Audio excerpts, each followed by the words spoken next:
Good morning, gorgeous people. Say hello as you hop on and join me. We have got lots of fabulous things to dive into today, so bear with me while I get the video up so I can read your gorgeous comments as you join me. Don't forget to say hello, whether you're watching now or on replay. And also, if you want to be in for a chance to win some gorgeous prizes next week, then make sure to like all the training videos for this week. Make sure you comment on them, even if it's just to say, hello, I'm watching on replay, then your name will go into a hat to win some gorgeous prizes, some paid programs that, perhaps otherwise you're not in the position to access. So make sure to do that. So today, well, let's just have a bit of a recap of what we've gone through this week, because I feel like we've covered so much. So we've already had a look at the mindset of the self-healer, and I can't emphasize this enough. It is so important, and we will be going through that in a bit more detail again in a moment, just so it really sinks in, because I can give you all the information in the world, but unless that little piece really sinks in, you're not going to put it into practice. You're not going to do anything with it. And, you will continue to leave those health niggles until they get worse and worse and worse and worse. So we don't want that. And so if you take nothing else from this challenge, from this week's event, this free event that I'm running this week, please take that. Please take on board the fact that we really need to step into this self-healer mindset and prioritize our own needs and invest in our well-being and actually put our needs ahead of everyone else's. And I know that can sound, because of our society, a little bit selfish. But the truth is, it's the least selfish thing we can do, is looking after us so we've got a full tank ready for everyone else. And I know logically we know this, but embodying it can be something completely different.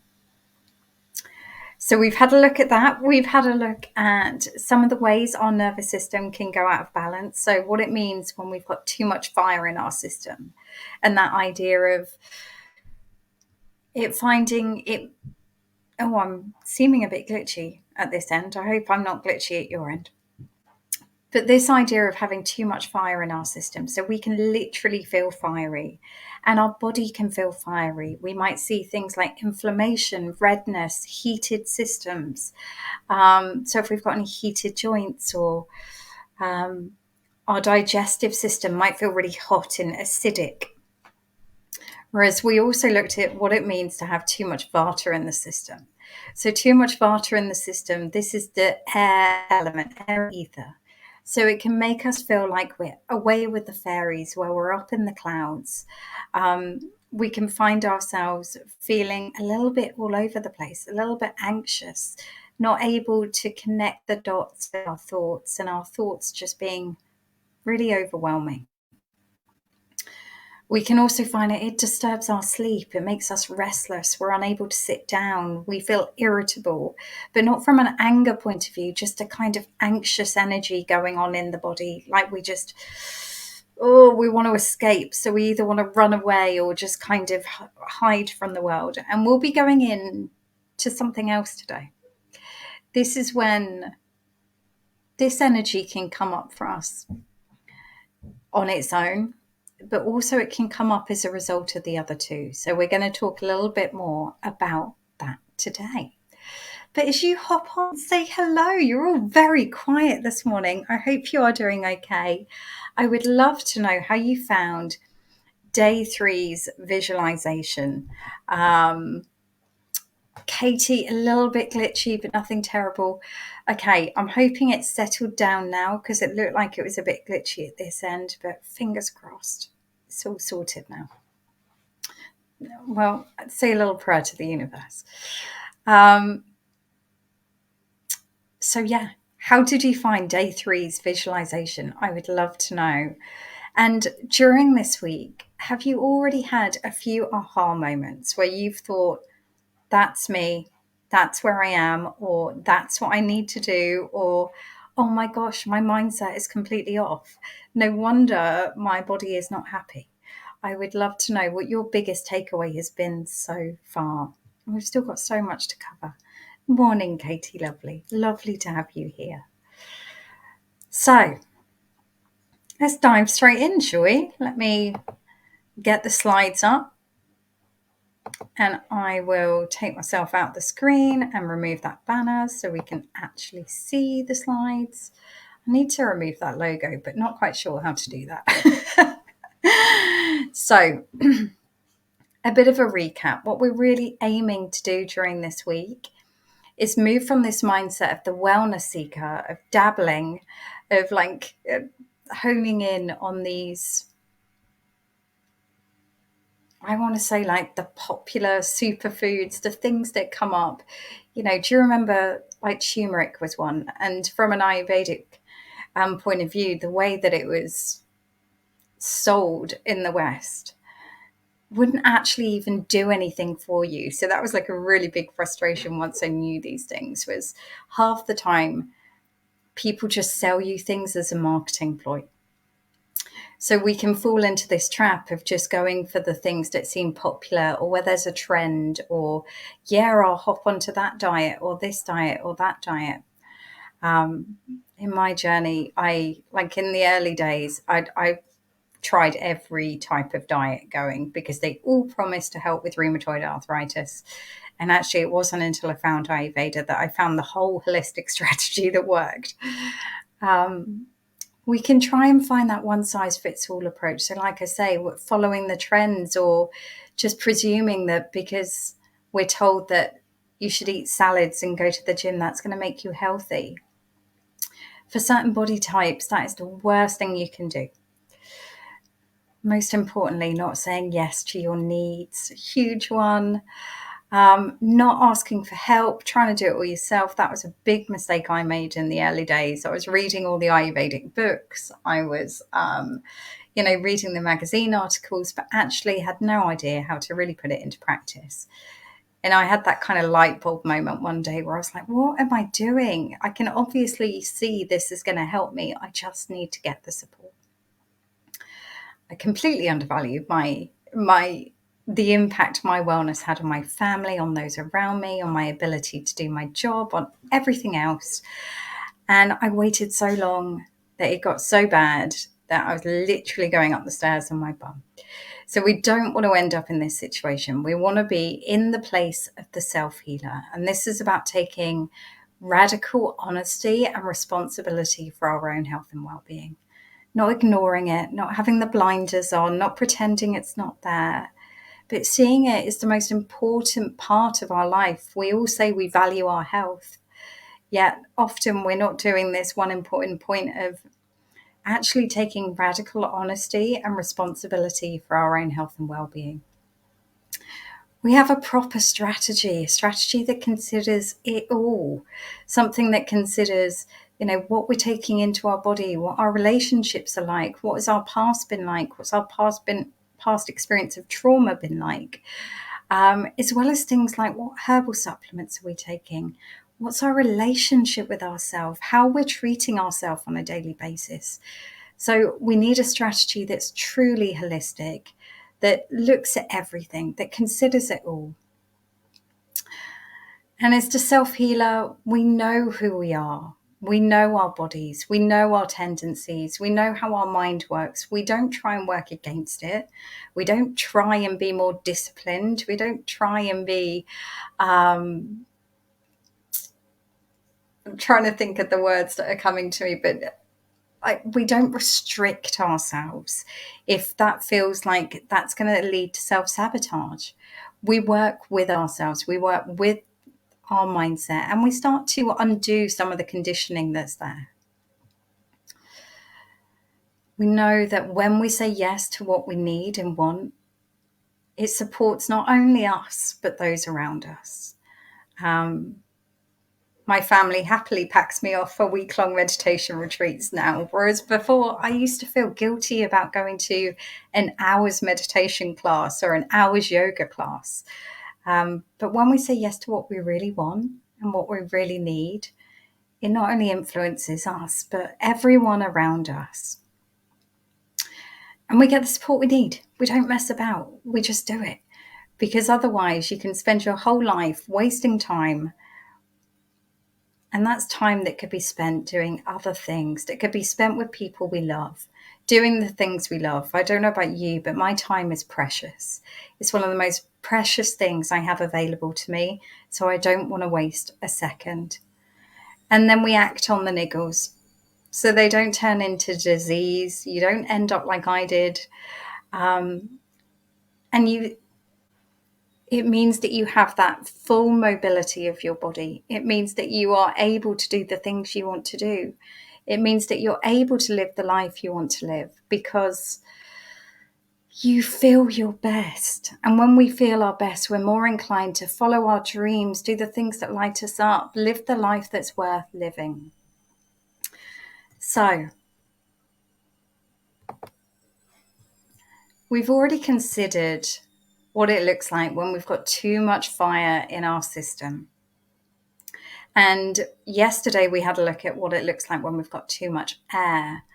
And today we're going to look at the energy of kapha, or earth energy. This actually is the elements of the earth and water. So if we think about how nurturing and nourishing earth and water is, so in its healthiest state, we need this energy within us, this energetic pattern, because it keeps us grounded, it keeps us feeling stable. It allows us to be loving and calming and caring and nurturing to those around us. It allows us to be kind. We feel nourished up. We feel nurtured. It also keeps our immune system strong. So we definitely need this.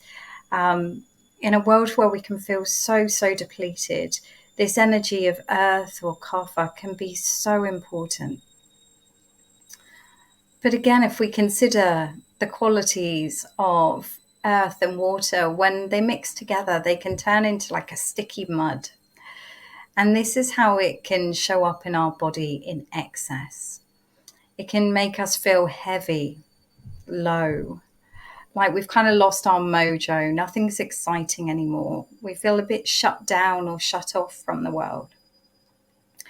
Our mind can feel really slow, really foggy, kind of like, and I used to get this when I was having a flare up, but you know, that feeling like you're wading through treacle, you're really struggling to think because it's like you're having to really dig deep to even find the energy for your brain to connect, for your brain to actually spark up. Sometimes with kapha, we can end up feeling quite resentful because in its natural state, in its healthiest state, this is the caregiving energy. So we're looking after everyone. But sometimes that can lead to us feeling resentful and falling into a bit of victim mentality, waiting for a knight in shining armor to make it all better, fix all our problems. And as much as I don't want to admit it, I know that in the early days of my health problems, this is where I was. I was in this state of, it's the doctor's job to fix me, it's the consultant's job to fix me. And I've got so much love and respect for the people that work in the NHS, but let's not forget that they're completely under-resourced. And therefore, we have a duty, in my opinion, to actually do what we can to take care of ourselves first before we rely on any of those systems, because they've got far too much to do as it is. And we can spend a lot of our time, if we think this is quite a heavy, stodgy energy, and it can actually feel like it's pulling us backwards. So we can spend a lot of time going over the past. So that could be from a way of looking at it from rose-tinted glasses, or it could be that kind of feeling the victim because of things that have happened to us in the past, but this kind of feeling of stuck in the past, unable to move forward, unable to let go, unable to let go. And that can lead to us feeling stuck, feeling stagnant in our life. We're not going forward. We're not pursuing our dreams. We're not actually making any progress with the things we want to do. We're just in this energy of being pulled back into the past. And if this continues to go in excess, not only, on a physical level, this really shows up. This shows up as things like our body being really stagnant, our body being really heavy, things like blood clots, our blood getting thicker. We can find that we have growths, we have things like cancer, because everything is just holding on in the body. And from a mental and emotional point of view, this can manifest as depression. This is that dark cloud, that black dog that sits on your shoulder and you just cannot seem to get it off. So we want to try and deal with the excess before it gets to this state, because like I was saying before, it can become the imbalance just gets bigger and bigger and bigger, and the bigger it gets, the harder it is to rectify. There's always a way out, don't get me wrong, there's always a way that we can get you back, but the further out of balance you are, the harder it is to bring you back, the longer it takes. If you think that with disease and conditions, they've been manifesting in the body for a very long time. And it's been imbalance upon imbalance upon imbalance, disimbalance getting bigger and bigger and stronger. And so it's taken a while to manifest.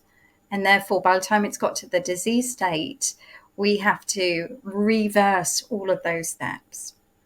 In Ayurveda, we have, unlike Western medicine, there's 7 stages before something is even termed a disease or condition. So in Western medicine, we tend not to look at something until we're 7 stages down that path. Whereas in Ayurveda, you've got 7 stages before that where we go, right, we need to do something about this here or here or here or here before we would even class it as a condition.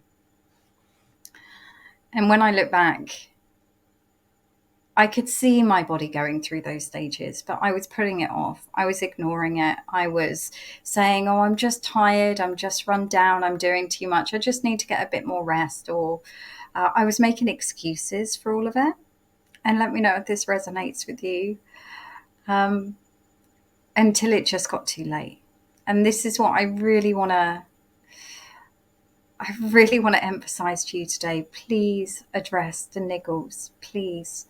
Because I don't want you to be in that same situation where it took me a long time to get back to a state where I felt really healthy again, where I felt truly back in balance in my body.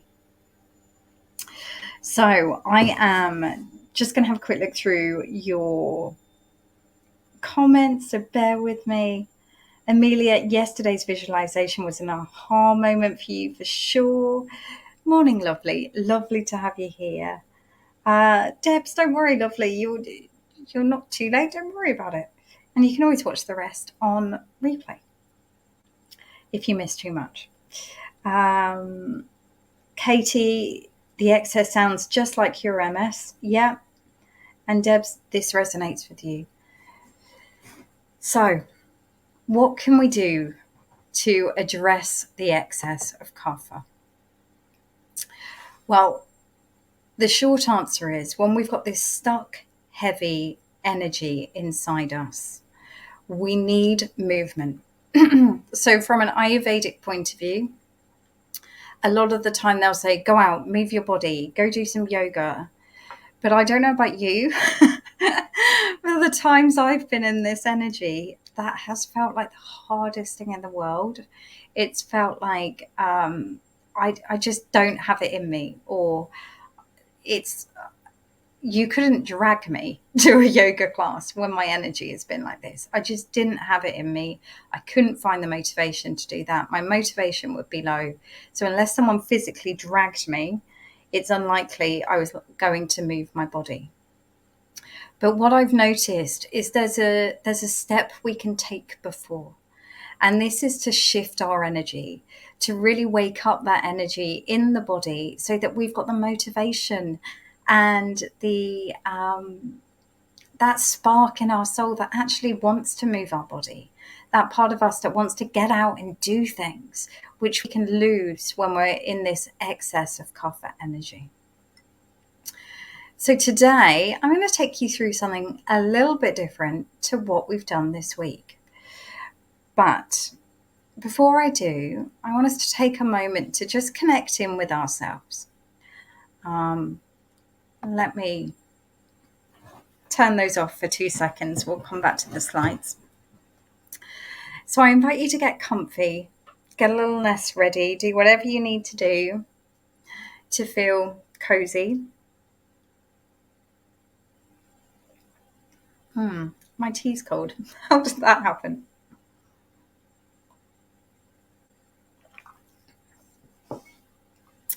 And I invite you to just close your eyes for a moment.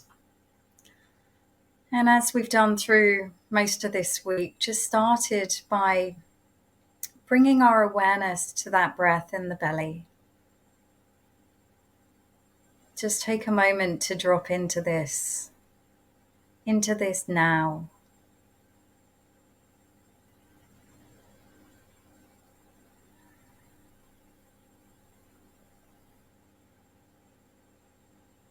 And starting to get curious with the breath, noticing if it's fast or slow.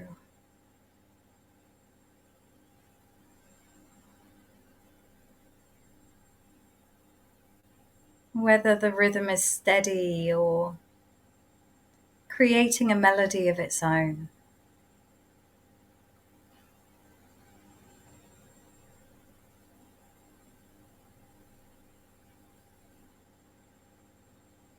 Noticing if it's moving in smoothly into the body. Or perhaps there's a jitteriness today.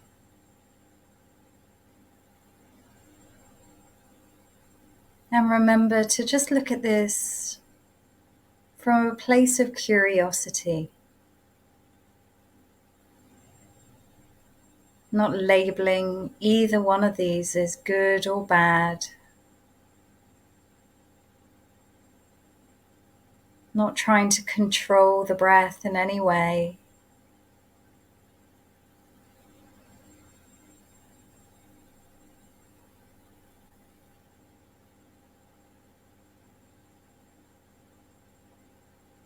And taking a moment to relax the muscles around the eyes and across the brow.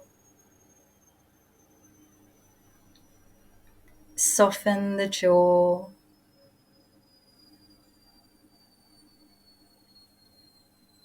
Allow the shoulders to melt away from the ears.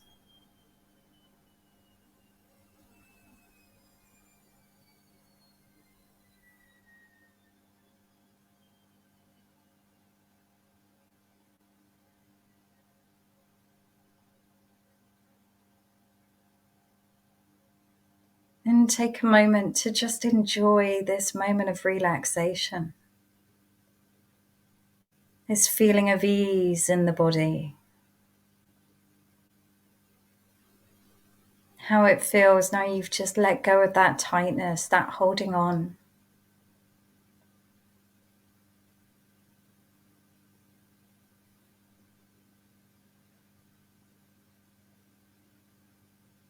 And placing your hand on your heart space now. And just calling in or calling forth that part of you, your highest self, your divine aspect, your access to the divine consciousness or universal consciousness, whatever your belief system, that part of you that connects to everything that's bigger than you. Calling that part of you forward now, allowing her to take over, allowing her to fill up every cell in your body. This inner self-healer. Allow her to emerge. Feel the energy. Feel the vibration of her. Then bringing this energy with you as you slowly open your eyes. is we're going to go through a few questions, and I want you to tap into this part of you and type into the comments what comes through for you. So your first question is, who am I when I'm in balance? It doesn't have to be full sentences, it could be just words, but don't allow yourself to overthink this. Just put it down, whatever comes through. Don't overthink, just do. Some of these questions may not even make sense. Just trust the process. Who am I when I'm in balance?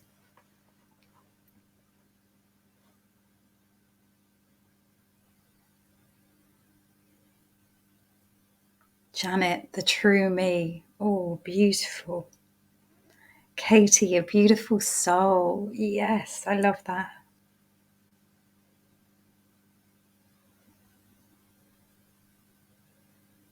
Oh, Amelia, a strong, peaceful warrior. Oh, God, that feels powerful.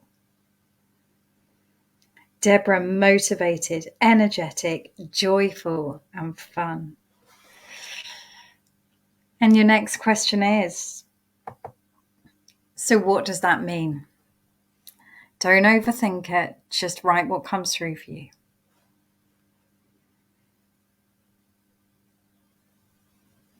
Who I've always wanted to be. Beautiful, Katie. So what does that mean?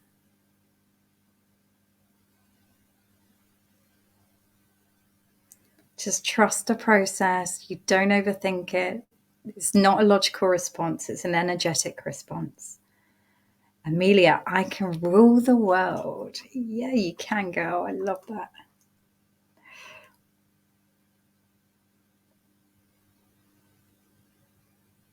And as we go through this, you'll find the momentum builds and you can access more and more and more. I need to keep listening to my body and address the imbalances, Deb. Love that. So your next question is, oh, Janet, caring, loving, and listening to me. Katie, I'm in charge. Wow. Do you feel the power behind these? It's giving me goosebumps. Why is it critical I restore this? Again, don't think about it, just write. Why is it critical I restore this? This balanced state. Tapping into soul, tapping into the answers within.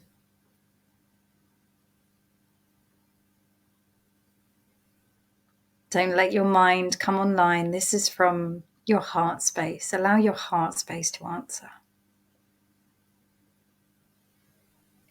Deb, I want to be a role model for my children and feel I'm meeting my own needs.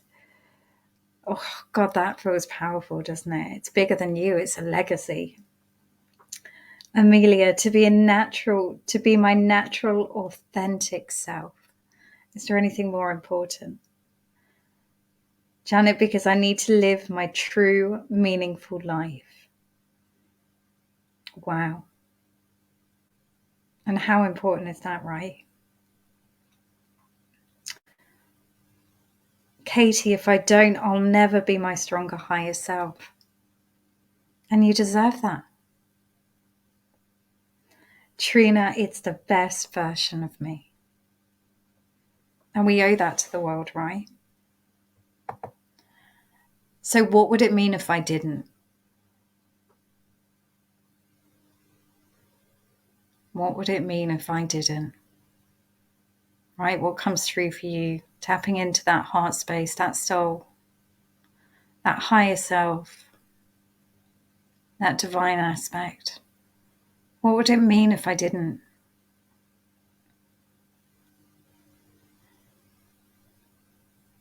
Oh, Trina, I've let myself down. Whew, that feels heavy.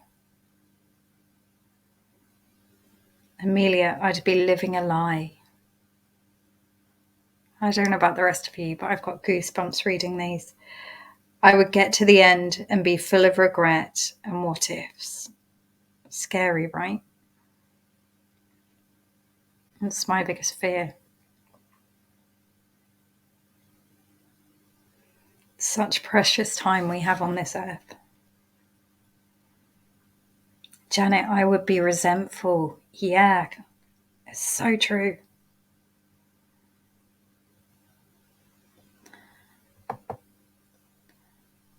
So why, and again, it may sound like some of these questions are repeating themselves, but allow it, because this will allow you to get deeper and deeper and deeper. So why is it really, really important then?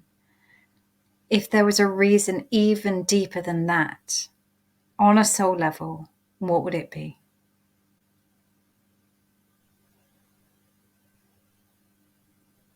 Allow your soul to answer. Katie, there would be no point to me. Wow.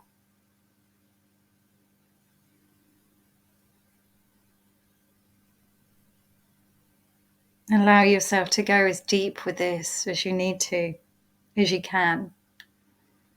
The further we dig, the deeper we dig, the more gold we uncover.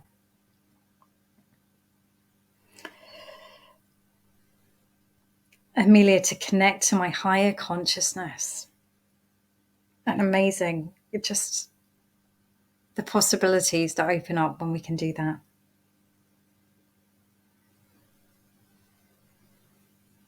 I owe it to myself and my family. I don't want regret. So true. Here's my reason to be in this life. Yes, Janet. I agree. I think we're all here to heal.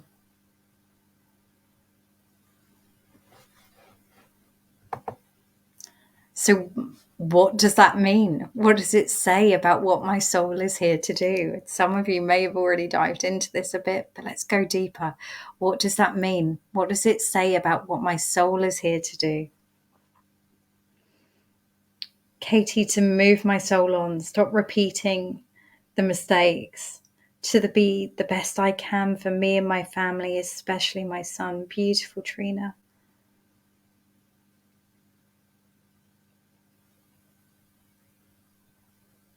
So what does that mean? What does it say about what your soul is here to do? To be the best healer. Yes. I love that.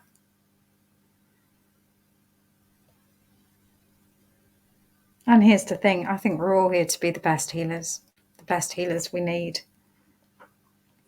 Katie, to heal myself and others. Yeah. What a beautiful gift to give to the world.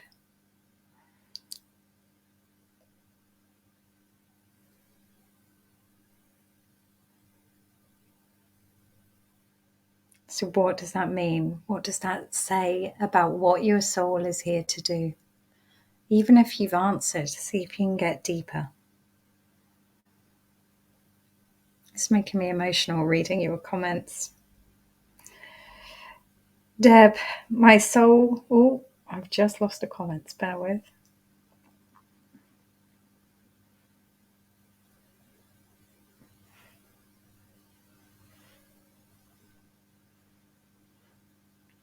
My soul is here to heal and help others to heal too. If I can break through some generational trauma, then my children will have a better outlook too. Wow. So it's not just about us, right? I think all of you have tapped into this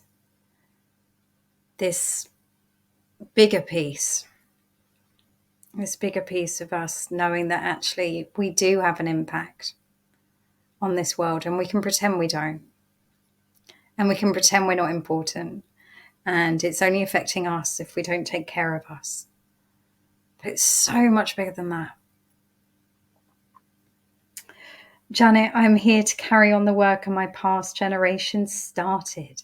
Yeah, thank God for those before us. Otherwise, we'd have so much more to do. Trina Lane, to guide my son to be more balanced and fulfilled than I was. to be the best version of himself and to live life to the fullest. I do find myself guiding and helping many others. I just can't help it. And I think that's what we're here to do, isn't it? We're all here to help each other along this journey. So the next question is, what do I now need to A, decide, B, let go of?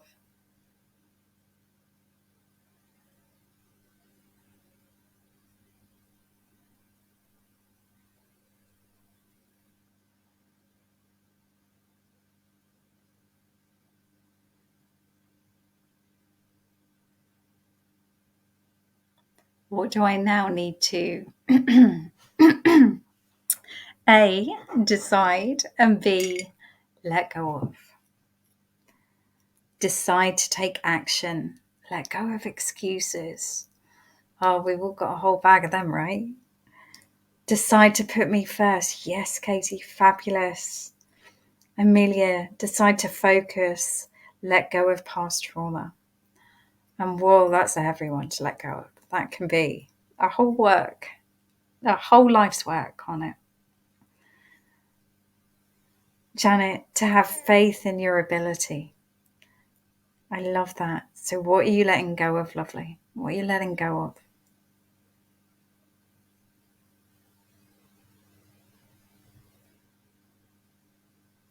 And let go of fear. Wow.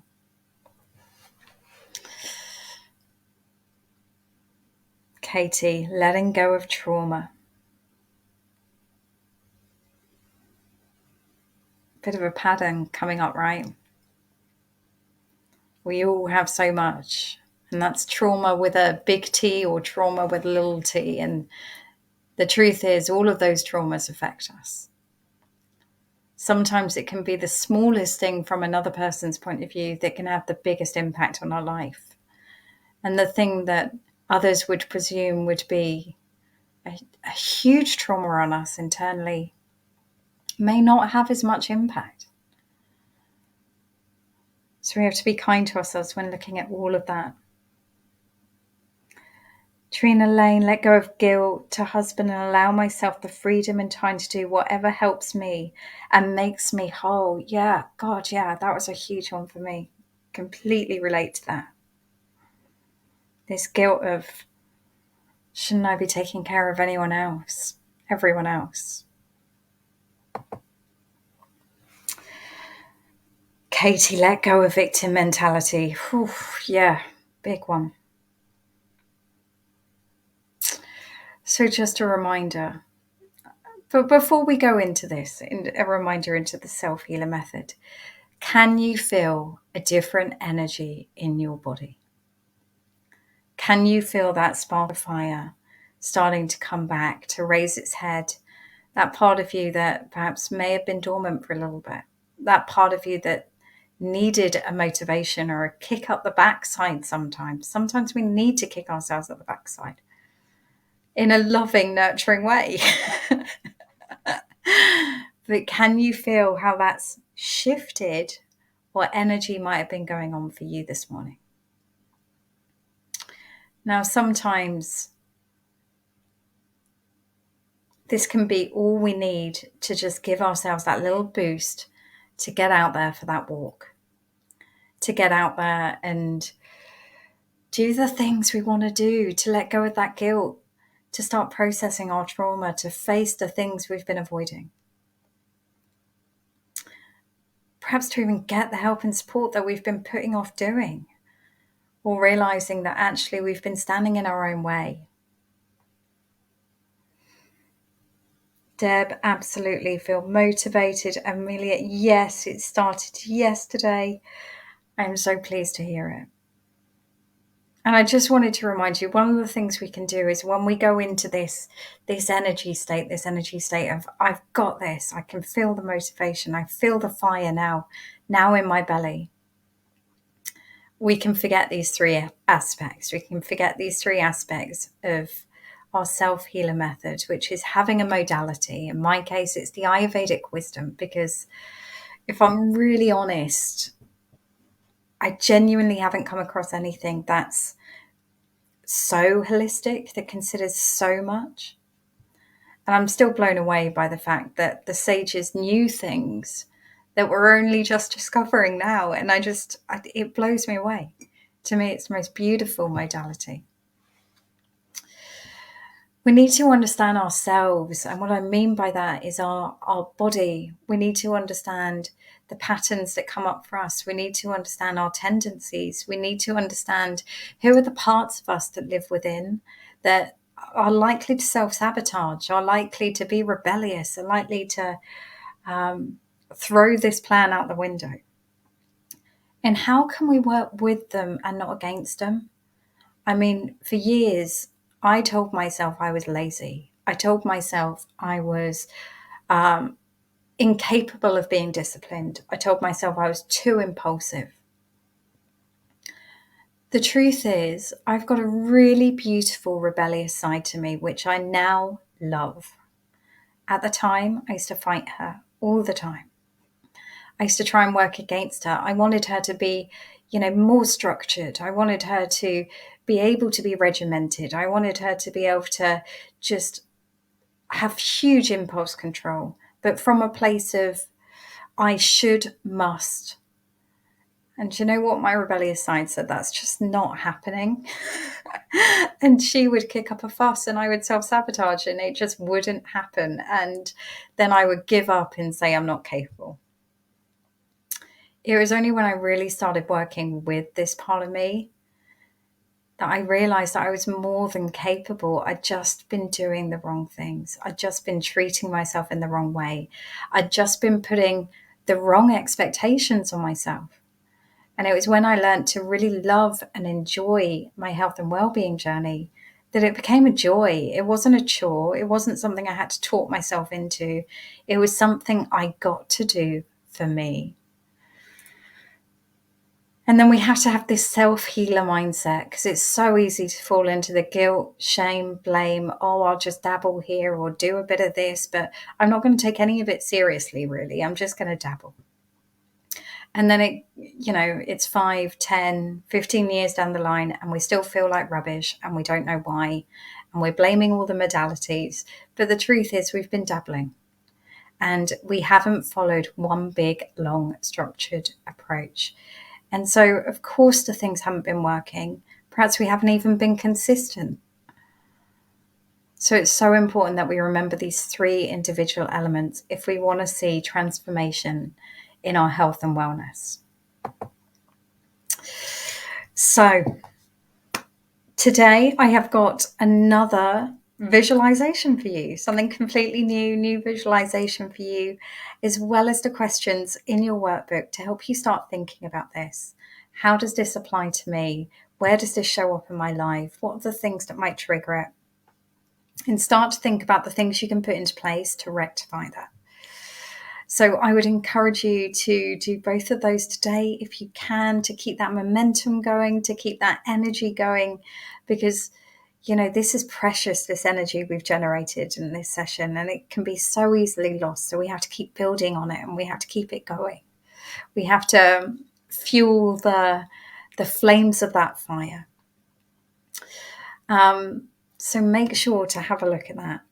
Tomorrow, we are diving into the full Ayurvedic strategy for rebalancing through menopause.